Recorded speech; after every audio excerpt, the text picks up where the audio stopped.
Hello everyone, welcome back to शॉनॉलेज bank YouTube channel. स्वागत है आपका एक बार फिर से शॉनॉलेज बैंक के यूट्यूब चैनल पर। आज हम लोग स्टार्ट करने वाले हैं जीके पोर्शन आपका, जो with special reference to Jammu and Kashmir. ये आपका 30 नंबर का है, ठीक है, 30 नंबर का है। तो दैट्स वाई आज हम लोग 30 एमसीक्यूज डिस्कस करेंगे इस टॉपिक के। क्लियर, 30 एमसीक्यूज होंगे, जिसमें से 10 एमसीक्यूज आपको हिस्ट्री के देखने को मिलेंगे और 10 आपको पॉलिटी के देखने को मिलेंगे और 10 आपको ज्योग्राफी के देखने को मिलेंगे। तीनों सब्जेक्ट्स आज मैं इसमें कवर करवा रहा हूं। आपको पता है एमसीक्यूज विद एक्सप्लेनेशन ही रहते हैं, जैसे मैं आपको करवाता हूं। आज वीडियो थोड़ा सा लेट हो गया भाई, ठीक है। रिकॉर्ड कर रहा था तो उसकी वो म्यूट था, मुझे पता नहीं चल रहा था, तो मैंने फुल रिकॉर्ड कर दिया। बाद में देखा भाई आवाज ही नहीं आ रही, तो वो गलती से हो गया था भाई। तो दैट्स वाई दोबारा रिकॉर्ड करके अब आपके लिए वीडियो अपलोड कर रहा हूं। तो इसलिए थोड़ा सा आधा पौने घंटे का भाई डिफरेंस आ गया है, तो ये वीडियो देख लीजिएगा, ठीक है। तो लास्ट में, वीडियो के लास्ट में देख लेना। आप अपना स्कोर कमेंट में जरूर बता देना कि भाई कितना आपने स्कोर किया है। क्लियर, ठीक है। तो आज के सेशन में मैं हिस्ट्री, ज्योग्राफी और पॉलिटी तीनों को रिवाइज नहीं करवाऊंगा, क्योंकि ये तीनों पोर्शन मैंने बहुत अच्छे से आपको लेक्चर्स करवा रखे हैं, ठीक है। आज के जो वीडियो सेशन है इसमें सिर्फ और सिर्फ हम एमसीक्यूज देखेंगे विद एक्सप्लेनेशन, ठीक है। डिटेल में जानेंगे एमसीक्यूज और उनके ऑप्शंस को। क्लियर, एज यूजुअल जैसे आपको पता है मैं जैसे करवाता हूं। क्लियर, और पीपीटी आपको यहां हमारी टेलीग्राम चैनल पे मिल जाएगी। टेलीग्राम चैनल का लिंक आपको डिस्क्रिप्शन बॉक्स में मिल जाएगा, वहां से डाउनलोड करके रख लेना। रिवीजन के टाइम पे काफी आपको हेल्प मिलेगी, ठीक है। पीपीटी में आपको पता है विद एक्सप्लेनेशन में डाल देता हूं हर एक क्वेश्चन की। करंट अफेयर आपको हमारे इंस्टाग्राम पे डेली देखने को मिलता है। प्लस कोई भी क्वेश्चन हो या फिर कोई क्यूरी हो आपको जो आपने पूछनी हो हमसे, तो इस मेल पे आप वो भेज सकते हैं, ठीक है भाई। तो चलिए स्टार्ट करते हैं हमारा पहला क्वेश्चन। तो चलते हैं, स्टार्ट करते हैं with history. Question first, who among the following was the governor general of India immediately preceding C R Gopalachari. ठीक है, सी आर गोपालाचारी के पहले जो थे वो कौन थे गवर्नर जनरल ऑफ इंडिया, ठीक है। गवर्नर जनरल ऑफ इंडिया कौन थे? Options are the Marquess of Linlithgow, Lord Mountbatten, Lord Wavell या Jawaharlal Nehru. Question first, that is Mountbatten, ठीक है, लॉर्ड माउंटबेटन, ठीक है। जहां मुझे लगेगा कुछ एक्स्ट्रा कंसेप्ट बताने की जरूरत है तो वहां मैं आपको एक्स्ट्रा कंसेप्ट बताता चलूंगा। जहां मुझे लगेगा यहाँ पे कोई जरूरत नहीं है तो यहाँ पे कुछ भी नहीं होगा, ठीक है। नेक्स्ट देखिए question second, with which one of the following did the civil disobedience movement in India commence. India में इनमें से कौन सी घटना घटी थी उसके बाद से सिविल डिसओबीडियंस स्टार्ट कर दी गई थी? Dandi march, no tax campaign by Sardar Patel, the unfurling of national flag by Nehru, okay, Mahatma Gandhi is going on fast. तो बताइए, तो ये थे हमारे पास डांडी मार्च, ठीक है। डांडी मार्च से बिगन हुई थी हमारी सिविल डिसोबीडियंस मूवमेंट 1930। और ये जो था अपना, ये हो गया no tax campaign by Sardar Patel, ये पटेल जी ने ही अपना डांडी मार्च ज्वाइन की थी अपना इसके साथ, अपने महात्मा गांधी जी के साथ। C unfurling the national flag by Nehru, ये हमने क्या, लाहौर सेशन जो हुआ था हमारा 1929 वाला, ठीक है। होप सो आपको याद आ रहा होगा जो क्लास में पढ़ा हुआ आपने। 1920 में जो लाहौर सेशन हुआ था उसमें हमने एक डेट फिक्स करी थी, दैट इज 26 ऑफ जनवरी 1930 को हम लोग अपना पूर्ण स्वराज दिवस मनाएंगे और रावी रिवर के बैंक पे हम लोग अपना नेशनल फ्लैग लहराएंगे। ऑलराइट, इतना क्लियर हुआ। नेक्स्ट चलिए question third, after 1857 which of the following announced at a दरबार at इलाहाबाद, ठीक है, इलाहाबाद के दरबार में किसने अनाउंस किया था ये, the assumption of government of India by sovereign of great Britain. ये एजम्पशन किसने अनाउंस करी थी 1857 के दरबार में जो इलाहाबाद में हुआ था? दैट इज लॉर्ड कैनिंग, ठीक है, लॉर्ड कैनिंग। इसके बाद से 1858 में क्वींस रूल इंडिया में शुरू हो गया था, रिवॉल्ट ऑफ 1857, याद है ना सबको, ये शुरू हो गया था। उसके बाद ये कौन थे? Lord Canning. Alright, next question, in which one of the following session was the Indian national Congress split into moderates and extremist? तो ये तो सामने सामने ही आपके पास ऑप्शन में ही है, सवाल में ही जवाब आपका, ठीक है। नागपुर सेशन, इलाहाबाद सेशन, सूरत सेशन या कलकत्ता सेशन? तो ये था सूरत स्प्लिट, जहाँ पे स्प्लिट हुआ था, तो that is Surat split. Okay, कब हुआ था ये भी आपको पता होना चाहिए, that is in 1907, 1907 Surat split. ठीक है। Who among the following was the founder of Muslim league? इनमें से मुस्लिम लीग का फाउंडर कौन है? फाउंडर पूछा गया है। मोहम्मद अली जिन्ना, शौकत अली, नवाब सलीमुल्लाह या आगा खान? अली ब्रदर्स तो सब बोलते हैं, बट फाउंडर आपको ऑप्शन में क्या है इनमें से सही? That is Nawab Salimullah. ठीक है, option C is the correct answer, Nawab Salimullah. Okay, बाकी सब ने बाद में ज्वाइन की थी मुस्लिम लीग, बट जो फाउंडर थे वो थे Nawab Salimullah. Alright, next question, question 6th। Who among the following was thrice elected the president of INC? INC का 3 बार कौन प्रेसिडेंट रहा है इनमें से? ठीक, दादा भाई नौरोजी, सुरेंद्र नाथ बनर्जी, गोपाल कृष्ण गोखले एंड शंकरन नायर। बताइए। तो ये थे हमारे Dada Bhai Naoroji. Okay, question 6th, option E.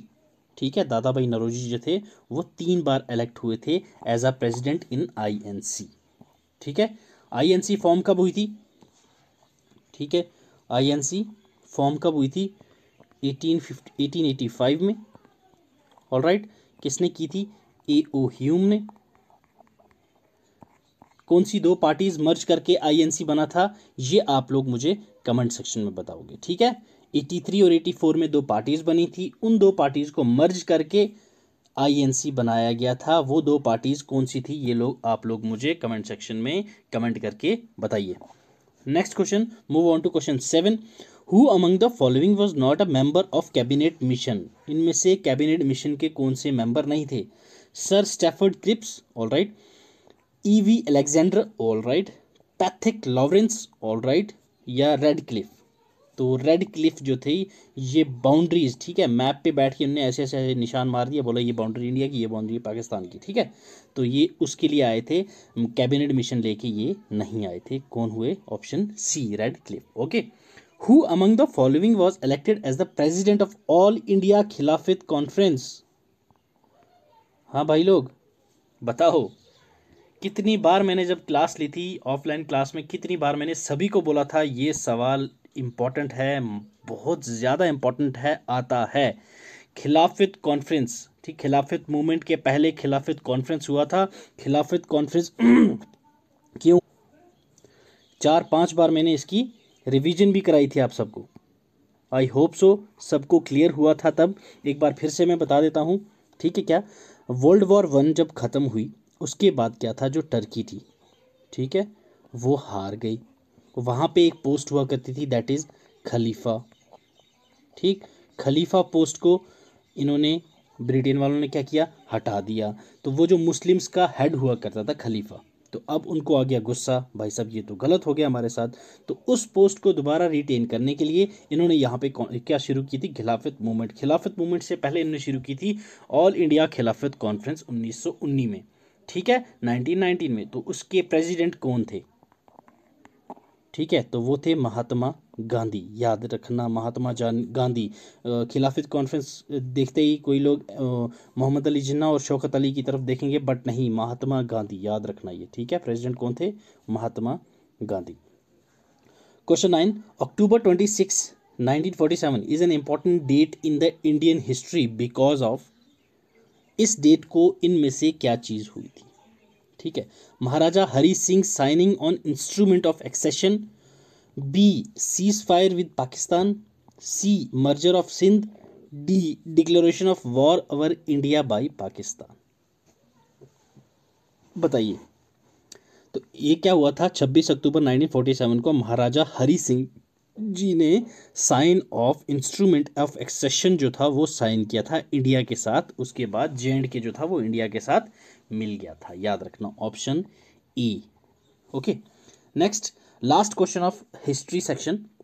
Which one among the following state was first annexed by lord Dalhousie under doctrine of lapse? ठीक है, डॉक्ट्राइन ऑफ लैप्स के अकॉर्डिंग इनमें से कौन सी पहली स्टेट थी जो लॉर्ड डलहौजी ने एनेक्स करी थी? नागपुर, संबलपुर, झांसी या सतारा? हुई तो ये सारी थी, याद रखना, संबलपुर, नागपुर, झांसी, सतारा, चारों हुई थी। यहाँ पूछा गया है फर्स्ट कौन सी थी, पहली कौन सी थी। ठीक है, तो पहली थी हमारे पास सतारा।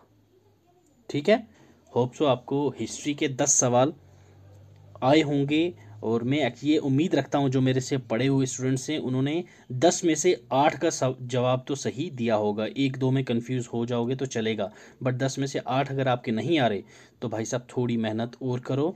अगर 4 घंटे दे रहे हो तो 6 घंटे दो, 6 घंटे दे रहे हो तो 7 घंटे दो। ठीक है, क्योंकि एग्ज़ाम आपका 10 दिन में ही है, तो ठीक लग जाओ। नेक्स्ट है हमारे पास कौन सा section, that is polity. Polity session start करने से पहले जितने भी वीडियोस देख रहे हो सब लोग पहले अपने फ्रेंड्स के साथ ये वीडियो शेयर कर दो, ताकि वो भी देख सकें और वो भी इनका फ़ायदा उठा सकें। ठीक है, जल्दी जल्दी शेयर करिए, फिर आइए वापस। तो चलिए स्टार्ट करते हैं विद पॉलिटी क्वेश्चन 11। ठीक है, यानी कि पॉलिटी का question first. Who can remove the vice president from his office? जो वाइस प्रेसिडेंट होते हैं उनको उनके ऑफिस से रिमूव कौन कर सकता है? Option 1 president, B prime minister, C parliament, D legislative assembly of state. बताइए कौन कर सकता है? That is parliament. Vice president का रिमूवल कौन करता है? That is parliament. Okay, the vice president is an ex officio chairman of. जो वाइस प्रेसिडेंट होते हैं वो एक्स ऑफिशियो चेयरमैन किसके होते हैं? राज्यसभा के, लोकसभा के, प्लानिंग कमीशन के, या फिर नेशनल डेवलपमेंट काउंसिल, ये अपना एनडीसी। ठीक है, नेशनल डेवलपमेंट काउंसिल, इसके होते हैं, किसके मेंबर होते हैं?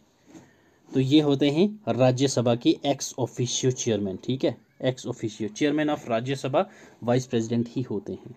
ओके, इसीलिए एक्स ऑफिशियो चेयरमैन राज्यसभा के होते हैं vice president. Next question, which of the following right has been removed from the fundamental rights and converted into a simple legal right? इनमें से कौन सा राइट है जो फंडामेंटल राइट्स में से हटा दिया गया है और अब ये लीगल राइट है, सिंपल लीगल राइट है? ये right to equality, right to property, right to education, right to freedom of religion. तो ये है राइट टू प्रॉपर्टी। ठीक है, पहले फंडामेंटल राइट्स में होता था, अब इसकी जगह है आर्टिकल 300A में। ठीक है, ये सिंपल लीगल राइट है। ओके, राइट टू प्रॉपर्टी याद रखना। Next, how many members of upper house, that is Rajya Sabha, can be nominated by president of India? ठीक है, राज्यसभा में कितने बंदे नॉमिनेट करता है president of India? Option A 10, option B 12, option C 14, option D 16। तो दैट इज ऑप्शन बी 12। ठीक है, 12 बंदों को नॉमिनेट करता है प्रेसिडेंट राज्यसभा में। ठीक, नेक्स्ट क्वेश्चन देखिए, विच of the following is justiciable in nature? ठीक है, ये मैंने चीख चीख के जब डिफरेंस करवाए थे दोनों में तो मैंने बहुत अच्छे से एक्सप्लेन करके आपको बताया था ये, ठीक, क्लास में। A fundamental duties, B DPSPs, C fundamental rights, या इनमें से कोई भी नहीं। तो जस्टिसेबल इन नेचर क्या होता है? Fundamental rights, option C. Okay, part 4 of constitution of India deals with which of the following? Part 4 Indian constitution का किसके साथ डील करता है? ठीक है, A the union, B the states, C fundamental rights, D directive principle of state policies. तो option D, ये सी हो गया है, इसको डी कर लो। Option D is the correct answer, that is directive principle of state policies, option D. Okay, next question, question 17, which of the following articles of Indian constitution contain the right to religion of freedom? ठीक है, कौन से article हैं जो right to religious freedom देते हैं? Article 25 to 28, article 29 to 30, article 32 to 35, article 23, 24। बताइए। तो ये है हमारे पास article 25 to 28, right to religious freedom. Okay, next question 18, which of the following article of Indian constitution guarantees equality before the law and equal protection of law within the territory of India? Fundamental rights मैंने आपको बहुत अच्छे से कराए थे, ठीक है, तो ये क्वेश्चंस गलत नहीं होने चाहिए यहाँ पे भी और एग्जाम में भी। ओके, क्वेश्चन 18 बताइए, equality before law and equal protection of law. कौन से आर्टिकल? 15, 14, 17 या 18? तो दैट इज ऑप्शन बी 14। ठीक है, article 14। Next question, which article of the Indian constitution abolishes untouchability? Question 19, which article of the Indian constitution abolishes untouchability? Untouchability को abolish करने में कौन सा आर्टिकल हमारा ये कहता है कि भाई साहब अनटचेबिलिटी को एबॉलिश कर दो? आर्टिकल 18, आर्टिकल 15, आर्टिकल 14 या आर्टिकल 17? तो दैट इज आर्टिकल 17। ठीक है, option D article 17। Question 20, in which part of Indian constitution the fundamental rights are provided? कौन से पार्ट में फंडामेंटल राइट्स प्रोवाइडेड हैं? क्वेश्चन 20, पार्ट सेकंड में, पार्ट थर्ड में, पार्ट 5 में, पार्ट 4 में? तो अभी हमने पार्ट 4 देख लिया लास्ट में, तो पार्ट थर्ड में आते हैं हमारे पास क्या? Fundamental rights. ओके, पार्ट 2 में क्या आता है हमारे पास? सिटीजनशिप। पार्ट 1 में क्या आता है हमारे पास? Union in its territories. तो इसके साथ हमारे पॉलिटी के 10 क्वेश्चंस कंप्लीट। नेक्स्ट हम लोग शुरू करेंगे geography. Alright, geography question first, that is set 1 का 21st क्वेश्चन। देखिए, Pradeep port is located on delta of which among the following? Simple सा सवाल है, जो प्रदीप पोर्ट है, ठीक है, पोर्ट्स आपके सिलेबस में है, जितने भी हमारे इंडियन पोर्ट्स हैं इंपॉर्टेंट वाले, प्रदीप पोर्ट उनमें से एक है। प्रदीप पोर्ट इनमें से कौन सी नदी के डेल्टा पे है? Rihand river, Mahanadi river, Baitarani river या इनमें से कोई भी नहीं? तो प्रदीप पोर्ट जो लोकेट करता है वो करता है महानदी के डेल्टा पे। ठीक है, ऑप्शन बी। नेक्स्ट क्वेश्चन देखिए, which among the following rivers does not flow into the Arabian Sea? अच्छे से याद होगा आपको, मैंने विद ट्रिक आपको पढ़ाया था। East and west flowing rivers सारी एक एक करके मैंने आपको रटवाई थी ट्रिक के साथ। तो ये आपको बिना सोचे समझे आपको ये आंसर पता होना चाहिए। ठीक है, और इसका आंसर भी आप कमेंट सेक्शन में आप खुद दोगे, मैं नहीं बताऊंगा। और अगर आपको east flowing west flowing rivers हो गई, ठीक है ना, और अरेबियन सी में कौन सी रिवर ड्रेन करती है, बे ऑफ बंगाल में कौन सी रिवर ड्रेन करती है, आपको अगर अभी तक कोई नया है जिसको पता नहीं है, तो वो मैं लिंक डिस्क्रिप्शन में दे दूंगा इंडियन जियोग्राफी की प्लेलिस्ट में। वहाँ पे मैंने सारी रिवर्स विद ट्रिब्यूटरीज और लास्ट में ट्रिक्स भी बताई हैं। ऐसी ट्रिक एक बार पढ़ोगे लाइफ टाइम आपको याद रहेगी। ठीक है, इस क्वेश्चन का आप आंसर मुझे दीजिए, तब तक चलते हैं नेक्स्ट क्वेश्चन पे। 23, in which one of the following islands of India an active volcano found? ठीक है, इनमें से कौन से आइलैंड पे जो इंडिया का एक्टिव वॉल्केनो है वो पाया जाता है? Option E little Nicobar island, Mayabunder island, Nancowry island या फिर बैरन आइलैंड? तो ये है बैरन आइलैंड में। ठीक है, बैरन आइलैंड में हमारा इंडियन एक्टिव वॉल्केनो पाया जाता है। Okay, Barren Island. Question 24, which of the following mountain ranges is spread over only one state? ध्यान देना, ये इनमें से कौन सी माउंटेन रेंजेस हैं जो सिर्फ एक ही स्टेट में स्प्रेड करता है, एक से ज़्यादा स्टेट में स्प्रेड नहीं करता?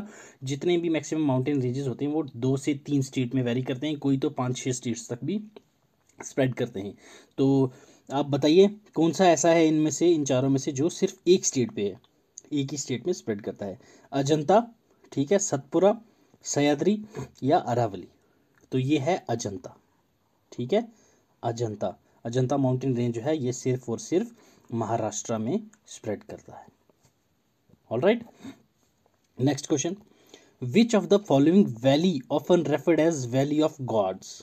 ठीक है, कौन सी वैली है इनमें से जिसको वैली ऑफ गॉड्स भी रेफर किया जाता है कई बार? Khajjiar valley, Kullu valley, Rohtang valley या चंबा वैली? तो दैट इज कुल्लू वैली। ठीक है, 25 का आ गया option B, Kullu valley. Okay, 26 देखिए, the Bhander plateau is located in which one of the following states? बताइए, प्लेट्यूज, ये भी जियोग्राफी की प्लेलिस्ट में आपको वीडियोस मिल जाएंगी, प्लेट्यूज ऑफ इंडिया। ठीक है, छोटा नागपुर प्लेट्यू, भांडर प्लेट्यूज, ठीक है, जितने भी प्लेट्यूज हैं आपके, और वहाँ पे क्या पाया जाता है, आयरन कहाँ पे जाता है, कैल्शियम है, फॉस्फेट है, जो भी है ये सब कहाँ कहाँ पाए जाते हैं मैंने आपको डिटेल में समझा रखा है, वहाँ जाके आप देख सकते हैं।